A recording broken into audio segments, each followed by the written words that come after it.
上集講到阿虛呢條友日日研究涼宮春日個髮型。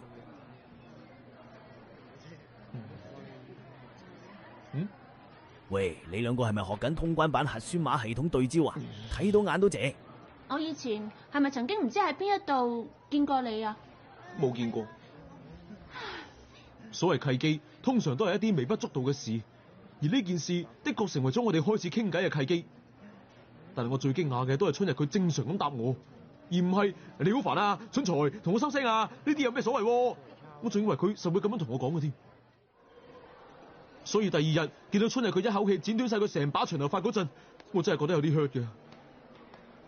喺我同佢講完髮型之後，第二日就去剪晒啲長頭髮，分明係睇我唔順超嘅啫。喂，人哋剪頭髮關你鬼事啊？冇咩點解？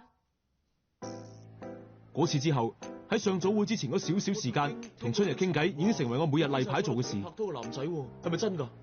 阿虛，你個八卦精！究竟點解我一定要同你講埋呢啲咁嘅嘢啫？雖然唔知你喺邊度聽翻嚟啊，不過唔緊要啊，橫掂大部分都係真嘅。咁多男仔之中，你想認真同佢拍拖嘅真係一個都冇啊？一個都冇。嗰啲男仔每一個都係喺度懶認真，成班都白痴咁，而且又唔係外星人、未來人，又或者超能力者喎。唔係都好正常啫。仲有啊，個個都係喺電話度同我表白，咁即係算點啫？呢啲咁重要嘅嘢，梗係要當面同人講噶啦。哦，呢樣又啱啊，暫時附和下佢啦，出嚟直接講。其實呢一點都唔係最重要啊。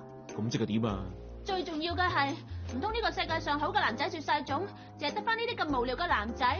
我由初中嗰陣開始就已經俾呢個問題搞得好懵噶啦。係咁，你覺得點嘅男仔先叫做好啊？始終都係要外星人。外星人或者係同 level 嘅生物都可以。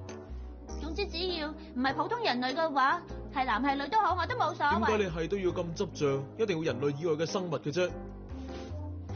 因為佢哋有趣過人類好多。喂，仲睇快啲手，快啲關注啦，遲咗就冇得睇噶啦。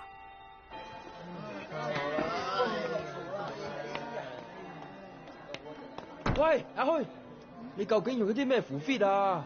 你喺度講咩啊？我咁耐以嚟啊，都係第一次見到梁公佢同人講咁多嘢嘅啫。